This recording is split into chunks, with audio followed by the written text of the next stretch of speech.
Welcome to Inspired by the Light, Basics of Camera Operation 102. And we're going to continue looking at basic terms in photography, and then we're going to touch on light. Obviously, photography is all about capturing and controlling light, and so we'll go into that subject in more detail. First thing I want to talk about is the type of files used. And of course, the most traditional is a JPEG. But it's important to understand that a JPEG is a compressed file, and so when we take a JPEG, it is at a lower resolution, and it doesn't capture as much information. I just want to very quickly go and open up Photoshop here and show something, if I may.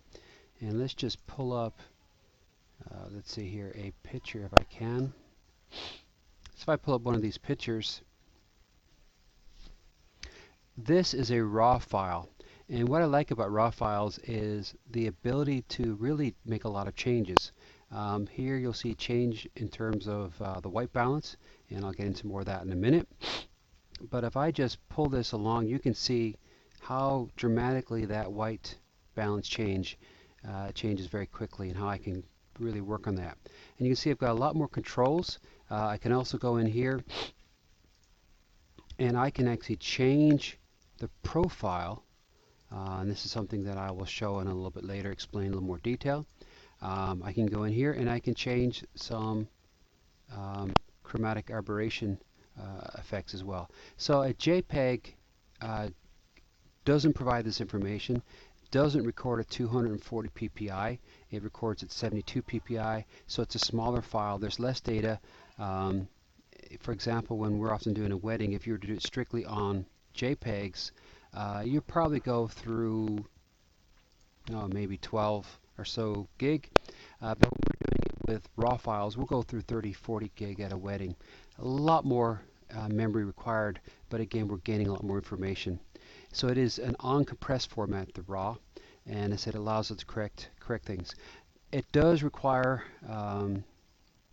firmware or in your software so that it can open up that raw file, so we do have to download. So it's not something that you can just give to a customer. You know, many photographers just take a JPEG and they give it straight to the customer. We have a raw file which we have to do some post-processing before we can give it to the customer.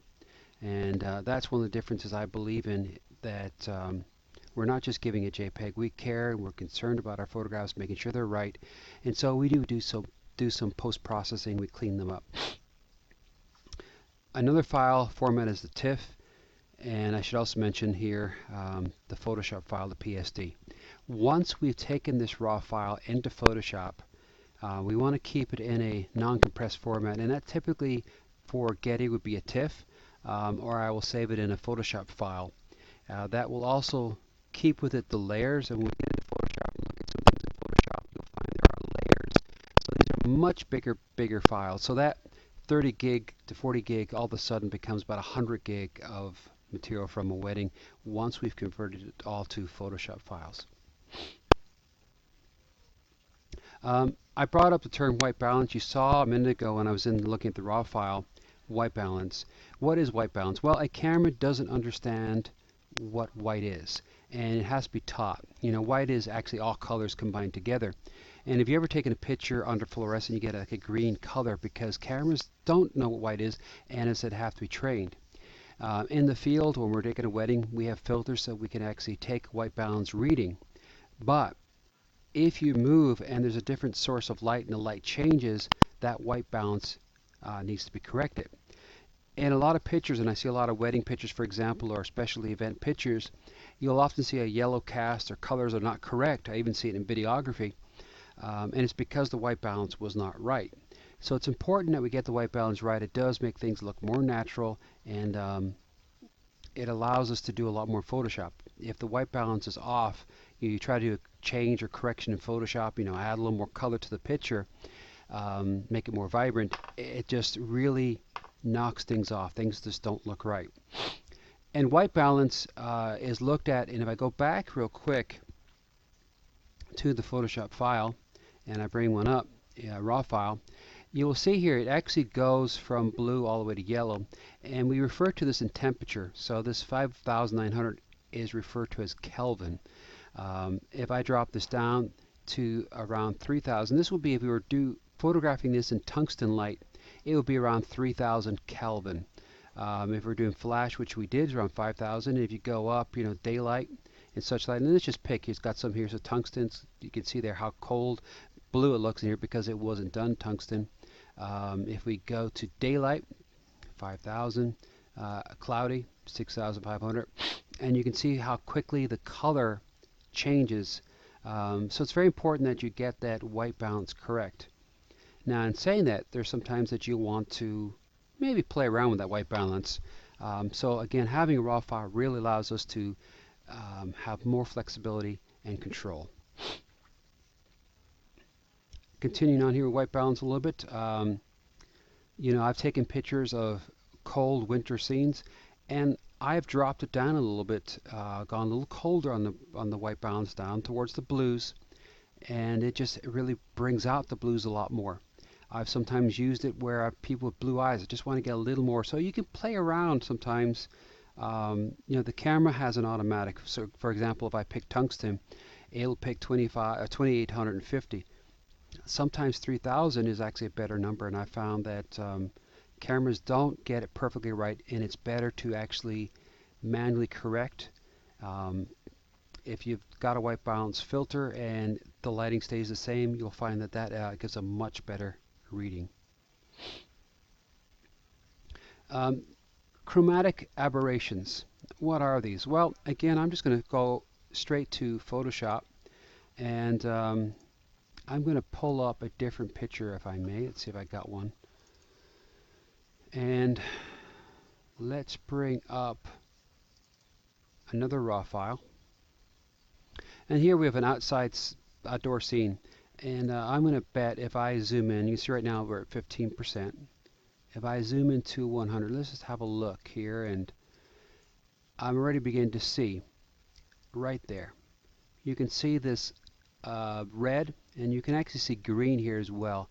And I would bet, yep, see the green around the buildings. You can see some purple here, and again, it's blatant here. So this is not terrible, but you can definitely see it here. And so if I turn this on, and I start to move this slide, you can see that I've removed that very quickly and cleaned that picture up actually very, very quickly. It is very easy to do this in a raw file, remove that. And let me just exaggerate it so you can really see how bad it can be. Okay, so here I've exaggerated. You can see the green, you can see the purple, and you can just move that back and correct for that. That is very, very common in outside pictures in my experience. It is caused by the lens, and even really, really good lens, you'll still see it. And so when you're doing weddings or other photographs, particularly outside, along white dresses and etc., you'll see a purple fringe. Even if it's minor, if the customer decides to blow up the picture, make it bigger, then you will see it. Taking it in a JPEG, you can nowadays in Photoshop remove it. It's not as easy, or sorry, it's not as good as in a raw file, and I strongly recommend pictures like that, taking them in raw file and just being able to remove that very easily. What we're going to do now is start talking about light, and then I'll continue this on the second part of this. But as I said, photography is all about controlling light, and we're actually looking at the visible light, which from about 400 to 700 nanometers. Light does occur in a wavelength, and as you know, there are many different wavelengths of light that go beyond the visible spectrum. Just below the visible spectrum, there's the UV light, and just above it, there is the infrared. Cameras with the right filter can see infrared, and if you ever see an infrared picture, it is a very unique picture, and it's definitely worth trying. UV light, I'm sure you're familiar with UV light, the dangers of UV light. You can, and we encourage you to put a filter on the front end of the lens. It helps to protect the lens, but it will also reduce a lot of that UV light and actually gives a much deeper blue to the sky. So it's one of those good things.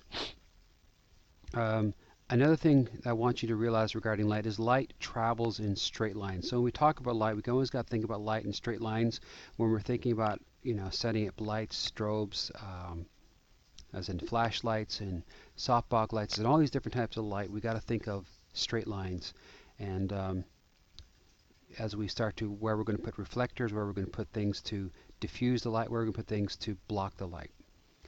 Another important rule is that the angle of incidence is the angle of reflection. In other words, again, light going in a straight line, whatever that angle is that light strikes a reflective surface, that is the angle that it will reflect off. And we'll come back to this subject because when we're photographing people with glasses, it's important to remember this rule because we can prevent that flash appearing in the glasses. Well, I'm going to stop here in this first part, and we'll come back in part B in a minute. Thank you.